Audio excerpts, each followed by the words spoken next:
കറക്റ്റായിട്ട് പറയണമെങ്കിൽ 10 വർഷത്തിലധികമായി കടകംപള്ളി സുരേന്ദ്രൻ MLAയുടെ ഓഫീസ് പ്രവർത്തിക്കുന്നത് അവിടെയാണ്.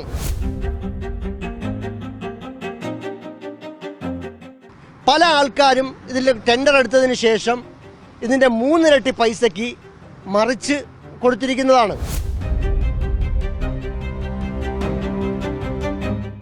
ഇപ്പം നടത്തുന്ന ആളിന് ഇത് ടെൻഡർ എടുത്തിരിക്കുന്നത് ആരാണ് എന്ന് ചോദിച്ചാൽ പോലും അവർക്കറിയില്ല.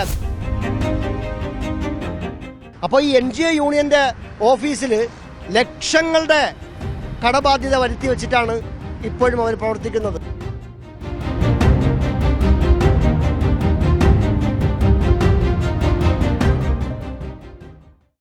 നമസ്കാരം.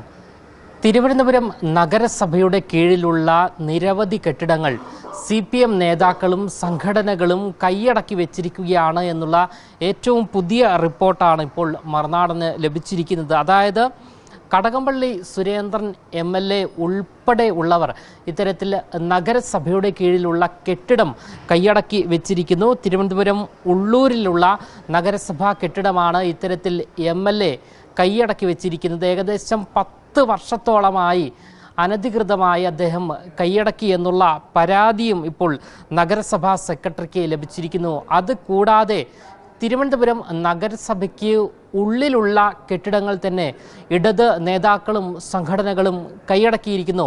ഇതിനെതിരെ ഉൾപ്പെടെ പരാതി നൽകിയ പൊതുപ്രവർത്തകനായ ശ്രീ പായിച്ചിറ നവാസ് ഇപ്പോൾ മറുനാടനോട് പ്രതികരിക്കുകയാണ്. തീർച്ചയായിട്ടും അത് ശരിയാണ്, അത് വസ്തുതാപരമാണ്. അത് സംബന്ധിച്ച് അന്വേഷണം നടത്തണമെന്ന് പറഞ്ഞ നഗരസഭാ സെക്രട്ടറിക്കും മറ്റധികാരികൾക്കും പരാതി കൊടുത്തിട്ടുള്ളത് ഞാനാണ്. നമുക്ക് യാത്രയിൽ നിങ്ങൾക്ക് തന്നെ ശ്രദ്ധിച്ചാൽ മനസ്സിലാവും, നമ്മൾ തിരുവനന്തപുരം മെഡിക്കൽ കോളേജിൽ നിന്നും താഴേക്ക് ഉള്ളൂരിലേക്ക് പോകുന്ന ഭാഗം ഇടത് സൈഡ് ഒരു അമ്പലം കഴിഞ്ഞാൽ തൊട്ടടുത്തൊരു പെട്രോൾ പമ്പുണ്ട്, ഇന്ത്യൻ ഓയിൽ കോർപ്പറേഷൻ്റെ ഒരു പെട്രോൾ പമ്പുണ്ട്. ആ പെട്രോൾ പമ്പിൻ്റെ ഓപ്പോസിറ്റായിട്ട് ഒരു 2 നില കെട്ടിടം, 2 നിലയും അതിൻ്റെ മുകളിൽ ഷീറ്റും അടിച്ചിട്ടുണ്ട്. അപ്പോൾ ഈ 2 നില കെട്ടിടം ഏകദേശം 10-30 വർഷങ്ങളായിട്ട് അവിടെ ഉള്ളതാണ്. ഈ കെട്ടിടം മുമ്പ് കൗൺസിൽ പാസ്സാക്കിയത് എന്തിനാണെന്ന് പറഞ്ഞാൽ മെഡിക്കൽ കോളേജിലെത്തുന്ന രോഗികൾക്കും അവരുടെ കൂട്ടിരിപ്പുകാർക്കും ചെറിയ തുകയ്ക്ക് അവർക്ക് ആശ്വാസമായി വാടകയ്ക്ക് കൊടുക്കാൻ വേണ്ടിയിട്ടാണ് ആ കെട്ടിടം അവിടെ നിർമ്മിച്ചിരിക്കുന്നത്. അതിനുവേണ്ടിയാണ് അതിൻ്റെ 2ാമത്തെ നിലയിലെ 12ഓളം റൂമുകൾ സജ്ജീകരിച്ചിരിക്കുന്നത്. താഴെ 6 മുറി കടകളാണ്. ആ 6 മുറി കടകളും വാടകയ്ക്ക് കൊടുത്തേക്കാണ്. അതും തുച്ഛമായ വാടകയ്ക്കാണ് അത് കൊടുത്തേക്കുന്നത്. അതിലും അഴിമതികൾ നടന്നിട്ടുണ്ട്. ഈ മുകളിലെ ഈ 12ഓളം വരുന്ന ഫ്ലോറുകൾ 12ഓളം വരുന്ന റൂമുകൾ CPM നിയന്ത്രണത്തിലുള്ള EK നയനാർ ചാരിറ്റബിൾ സൊസൈറ്റി എന്ന് പറയുന്ന ഒരു സൊസൈറ്റിയും കടകംപള്ളി സുരേന്ദ്രൻ MLAയും അത് കൈയടക്കി വച്ചിരിക്കുകയാണ്. 10 കറക്റ്റായിട്ട് പറയണമെങ്കിൽ 10 വർഷത്തിലധികമായി കടകംപള്ളി സുരേന്ദ്രൻ MLAയുടെ ഓഫീസ് പ്രവർത്തിക്കുന്നത് അവിടെയാണ്. അവിടെ വലിയ ചുവന്ന ബോർഡ് കടകംപള്ളി സുരേന്ദ്രൻ MLAയുടെ ഓഫീസ് എന്ന് ബോർഡ് വെച്ചിട്ടുണ്ടായിരുന്നു. അതുപോലെ EK നയനാർ ചാരിറ്റബിൾ സൊസൈറ്റി അവിടെ പ്രവർത്തിക്കുന്നുണ്ട്.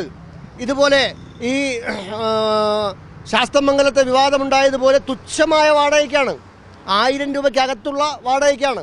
നമുക്കറിയാം, ഇത്രയും പിൻ പോയിൻ്റ് ആയിട്ടുള്ള സ്ഥലങ്ങളിൽ ഒരു കടമുറി വാടകയ്ക്ക് എടുക്കണമെങ്കിൽ 10,000 രൂപയും ദിവസം 500 രൂപയും 600 രൂപയും കണക്കാക്കിയാണ് വാങ്ങുന്നത്.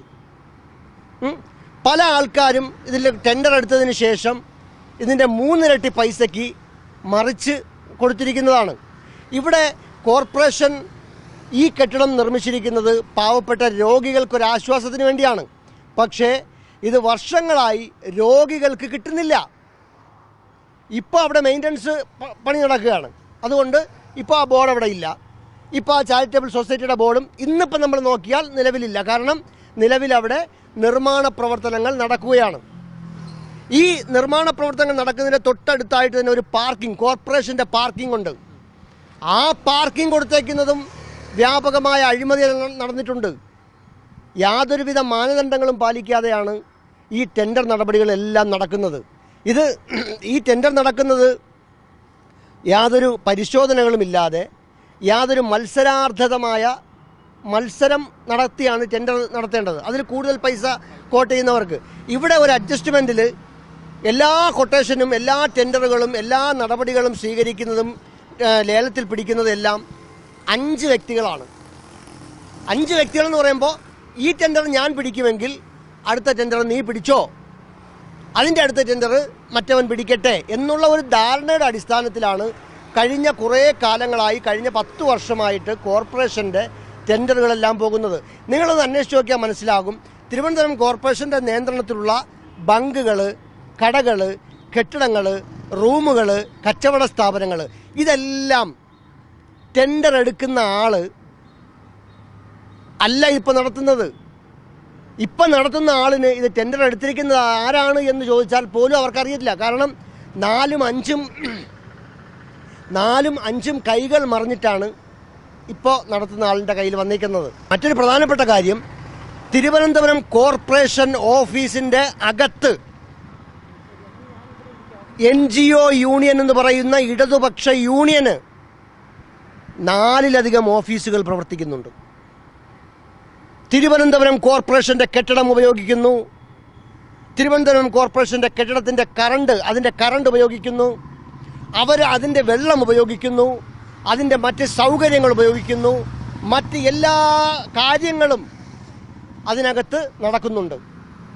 തിരുവനന്തപുരം കോർപ്പറേഷൻ്റെ കെട്ടിടത്തിനകത്ത് അതേ മെയിൻ ഓഫീസിൽ, LMS കോമ്പൗണ്ടിലെ മെയിൻ ഓഫീസിൽ തന്നെയാണ് NGO യൂണിയൻ എന്ന് പറയുന്ന ഇടതുപക്ഷ യൂണിയൻ്റെ ഓഫീസ് പ്രവർത്തിക്കുന്നത്. അത് രാത്രിയും പകലും പ്രവർത്തിക്കുകയാണ്. അവിടെ നിൽക്കുന്ന സ്റ്റാഫുകൾ, ഡെയിലി വേജസ് ആയിട്ടുള്ളവർ, സെക്യൂരിറ്റി സ്റ്റാഫുകളൊക്കെ വസ്ത്രം കൊണ്ടുവരുന്നതും കുളിക്കുന്നതും വസ്ത്രം മാറുന്നതും വസ്ത്രം അയൺ ചെയ്യുന്നതും എല്ലാം ആ ഓഫീസിലാണ്. പാവപ്പെട്ട പൊതുജനങ്ങളുടെ, ഞാനും നിങ്ങളുമൊക്കെ അടയ്ക്കുന്ന നികുതി പണം എടുത്തിട്ടാണ് അവിടെ ഇടതുപക്ഷ യൂണിയനിൽപ്പെട്ട ആൾക്കാർ കുളിക്കുന്നത്. അവിടെ കറണ്ട് വരെ കോർപ്പറേഷൻ്റെ വക ഉപയോഗിക്കുന്നുണ്ട്. കോർപ്പറേഷനാണ് അതിൻ്റെ പണം അടയ്ക്കുന്നത്. 100% കോർപ്പറേഷൻ തന്നെയാണ് ആ കോർപ്പറേഷൻ മെയിൻ ഓഫീസിൽ സ്ഥിതി ചെയ്യുന്ന, പ്രവർത്തിക്കുന്ന. ഒറ്റ യൂണിയൻ്റെ ഓഫീസേ ഉള്ളൂ. ഒറ്റ വലതുപക്ഷമോ BJPയുടെയോ ഒരു ഓഫീസും അവിടെ ഇല്ല. അവിടെ ആകെ പ്രവർത്തിക്കുന്നത് ഇടതുപക്ഷ യൂണിയൻ്റെ NGO യൂണിയൻ്റെ ഓഫീസ് മാത്രമാണ് പ്രവർത്തിക്കുന്നത്. അത് കോർപ്പറേഷൻ്റെ കറണ്ടാണ് ഉപയോഗിക്കുന്നത്, കോർപ്പറേഷൻ്റെ വെള്ളമാണ് ഉപയോഗിക്കുന്നത്, കോർപ്പറേഷൻ്റെ മറ്റെല്ലാ സൗകര്യങ്ങളും ഉപയോഗിക്കുന്നുണ്ട്. ഇതിന് ഒരു നടപടിയും ഇതുവരെ സ്വീകരിച്ചിട്ടില്ല. അപ്പോൾ കോർപ്പറേഷൻ്റെ പുറത്തും ഇത് നടക്കുന്നുണ്ട്, കോർപ്പറേഷൻ്റെ അകത്തും ഇത് നടക്കുന്നുണ്ട്. അപ്പോൾ ആദ്യം ഇത് നമ്മൾ നടപടിയെടുക്കേണ്ടത് കോർപ്പറേഷൻ്റെ അകത്ത് നിന്നാണ്. കോർപ്പറേഷൻ്റെ അകത്ത് നടക്കുന്ന ഇതുപോലുള്ള അഴിമതികളും ക്രമക്കേടുകൾക്കുമെതിരെ നടപടിയെടുത്തതിന് ശേഷമാണ് നമ്മൾ പുറത്തേക്ക് നോക്കേണ്ടത്. ഒരു മാസം ഏകദേശം ഒരു 20,000 രൂപ വാടക ഇനത്തിലല്ലാതെ ഈ കോർപ്പറേഷൻ്റെ NGO യൂണിയൻ്റെ ഓഫീസിൽ ചിലവ് വരും. അതായത് അതിനകത്തുള്ള സാധനങ്ങൾ, ഫർണിച്ചർ വരെ കോർപ്പറേഷൻ്റെ നിയന്ത്രണത്തിലുള്ള ഫർണിച്ചറാണ് ഉപയോഗിക്കുന്നത്. ഇത് പുറത്തൊരാൾ വാടകയ്ക്ക് എടുക്കുകയാണെങ്കിൽ കോർപ്പറേഷന് 15,000 രൂപയ്ക്ക് മുകളിൽ കിട്ടും. നമ്മളൊരു വണ്ടി പാർക്ക് ചെയ്താൽ, നമ്മൾ എവിടെന്നെങ്കിലും വന്നിട്ട് നമ്മൾ കൊല്ലത്തുനിന്നോ കോഴിക്കോട്ടുനിന്നോ മലപ്പുറത്തുനിന്നോ കാസർഗോഡുനിന്നോ ഇവിടെ മ്യൂസിയം കാണാനും മറ്റും, എവിടെയെങ്കിലും തിരുവനന്തപുരം നിയമസഭ കാണാനും സെക്രട്ടേറിയറ്റ് കാണാനും ഒക്കെ വന്നിട്ട് അവർ വരുന്ന ഫാമിലി വരുന്ന വണ്ടി, അല്ലെങ്കിൽ സ്കൂൾ കുട്ടികളെ കൊണ്ടുവരുന്ന വണ്ടി എവിടെയെങ്കിലും പാർക്ക് ചെയ്താൽ കോർപ്പറേഷൻ നമ്മളെ നിന്ന് 25, 35, 50, 100 രൂപ കോർപ്പറേഷൻ പാർക്കിംഗ് ഫീസ് ഈടാക്കുന്നുണ്ട്. അപ്പോൾ ഈ NGO യൂണിയൻ്റെ ഓഫീസിൽ ലക്ഷങ്ങളുടെ കടബാധ്യത വരുത്തി വെച്ചിട്ടാണ് ഇപ്പോഴും അവർ പ്രവർത്തിക്കുന്നത്. അപ്പോൾ ഇതിനൊക്കെതിരെ ആദ്യം ഒരു നടപടി സ്വീകരിക്കണം. നടപടി സ്വീകരിക്കാൻ വേണ്ടിയിട്ടാണ് ലീഗലി നമ്മളൊരു പരാതി നമ്മൾ കൊടുക്കുന്നത്.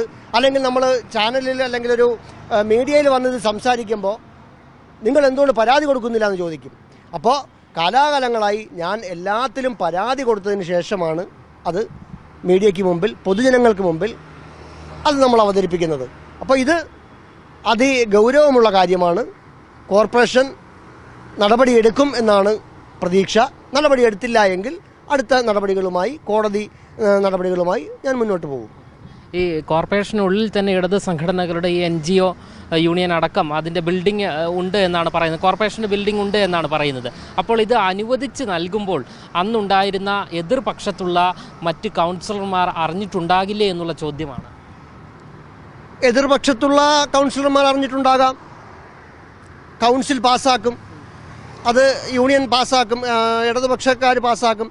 ഇപ്പോൾ തന്നെ ശാസ്തമംഗലത്തെ വിഷയം വന്നപ്പോഴും MLA പറയുന്നത് അത് അദ്ദേഹം എടുത്ത തീരുമാനമല്ല, മേയർ ഒറ്റയ്ക്കെടുത്ത തീരുമാനമല്ല, അത് കൗൺസിൽ പാസ്സാക്കിയതാണ്.